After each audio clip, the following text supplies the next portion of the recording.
Guys, welcome back to some more AFK Arena. Today we're over on the free-to-play account on the test server, and we have brand new patch notes up. So patch notes 1.69 is up. I haven't even looked at them yet, so let's take a quick look.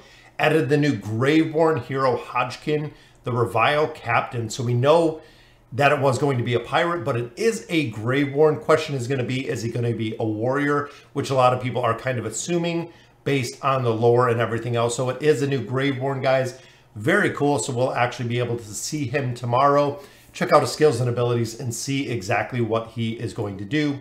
Added the new summer event, the Island of Solitude, which I believe that's what Rowan was alluding to when we've seen some of the features, the new summer events. It's also going to have a couple skins in there that we've seen a little bit. Added a new event called the Island of Gold, wherein players can mine resources on their own island and pillage other players' resources from their island. So it's going to be interesting to have an event like that. It's kind of like an old school Farmville where you can kind of mine resources, things of that nature. But I think it will be very cool to see, because anything in this game that gives us more resources. Right now, I believe we have 87 heroes. I believe that was the count that I had seen online. 87 heroes to build, which is crazy. Big thing out of this, of course, is the Eternal Engraving adjustments. The Internal Engraving feature shall become available for each dimensional hero when they receive 1 star, which is super easy because you can just go ahead and combine them or fuse them with other heroes. Increase the attributes of major glyphs at levels 5, 10, 15, 20, minor glyphs at 3 and 6. So now they're making the engraving system stronger, which is going to be interesting to see exactly how this affects. But adding dimensional heroes in here is going to be, just like we've seen with Celestials and Hypogeans, it is going to be a game changer, guys, because of the adjustments to a majority. I mean, that's a major faction that's used in a lot of things. Merlin, we have Arthur, we have Albedo, we have Ainz, Ezio, we have Prince, a lot of heroes in there that we utilize, that this is just going to make them that much stronger. Improve the attributes provided by the Engraving Endeavor, as well as engraving attributes that can be locked at different tiers. So we're going to have to see that. Add a new zoom feature that allows players to view the interface more easily and can also optimize the UI effects. Eternal Engraving effect can now also be viewed via the portrait page, so very cool there.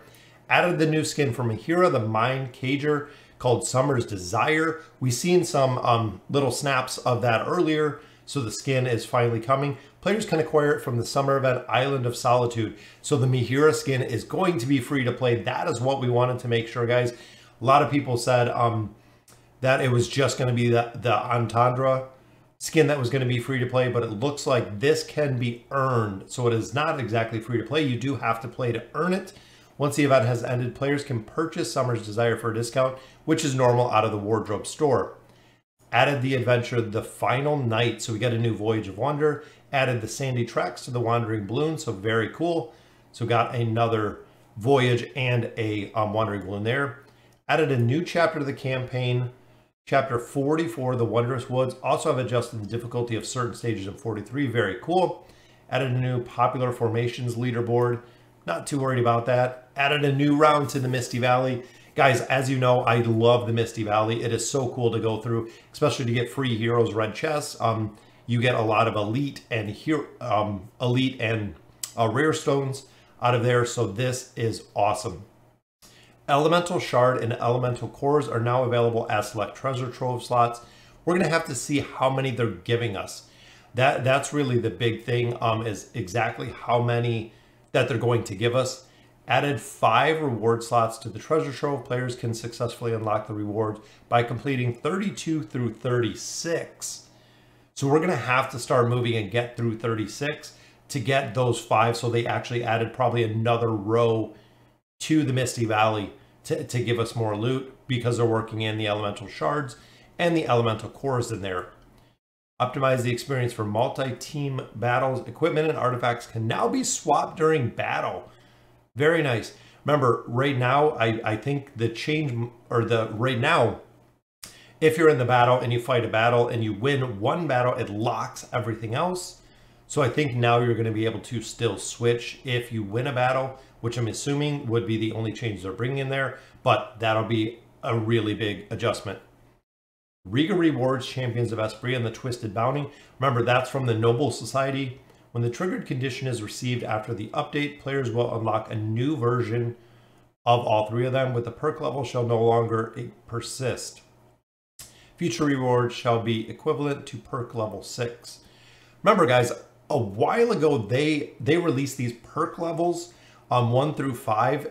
When you went through there, the higher perk level you were at, the more rewards you received, and then they introduced 6. So they slowly made the continued climb to giving us more rewards, which is nice, but it also made it very pay to win with those, because when you were on higher levels, the incentive to buy them was much higher, so a lot of people did buy them. Elemental Shards have been added to Twisted Bounties as a selectable reward, and Elemental Cores have been added to the Champions of Espria. Interesting, because now you're going to forego red chests to get, I believe, the Elemental Cores. Not sure if that's going to be a good trade, because that was our only real source of red chests on a consistent basis. Especially if you're free to play, that's going to be a tough decision to make between both of those. The original Twisted Bounty, Regal Rewards, and Champions of Espria feature will be denoted by old label, just like they did before. All right, hero adjustments, guys. Merlin adjusted the mechanic of how the ability Magical Emeration is cast, therefore fixing an issue where the exclusive furniture Foresight would interrupt and cast Magical Emeration. All right, so they fixed him there. Taylor fixed an issue where the signature item was not benefit from strength attributes. We noticed this when you got her signature item to level 25, there was nothing on it. It was just another level, so glad they fixed that, so it made her a little bit stronger. Damon fixed an issue where the description of the Soul Feast ability was inaccurate. So the ability didn't change, no big thing there. Fixed an issue that caused an energy recovery anomaly for the ability Shell Shield after reaching level 20 with signature item. So fix that there. This update will only affect the AFK Arena test server. Final adjustments on live server will be determined when the official update is launched. So interesting enough that with all of the feedback and everything that people are saying in regards to the engraving system, that they didn't adjust anything in here. So I know they did add the rewards, like they had been saying they were going to a couple different parts in the engraving system. Also increasing the attributes, so they increased some of the benefit. But the big thing here is they didn't reduce the cost. And that's really the point that a lot of people want to make. It is just so expensive, guys. I mean, I know a lot of people have done the math, and even to get, let's say, one of the Celestials and Hypogen heroes to roughly 100, you're talking probably around, I think they said $14,000 to go from 0 to 100, which I know that is completely maxed out, but it is $14,000 to max out one hero, which is crazy. So we're gonna have to see a lot of new events coming, brand new hero coming, which is very cool. Graveborn, they've never disappointed when it comes to the hero. On the other hand, the Light Bearers, it seems like we get disappointed all the time with Peggy and Walker and so on and so forth. But the Graveborn has always been a very solid build. So guys, let me know in the comments what you guys think. Let me know what you think of the engraving system and the craziness that's going on Discord and Reddit and everyone else in relationship to the price of the engraving system. And as always, thank you guys for watching.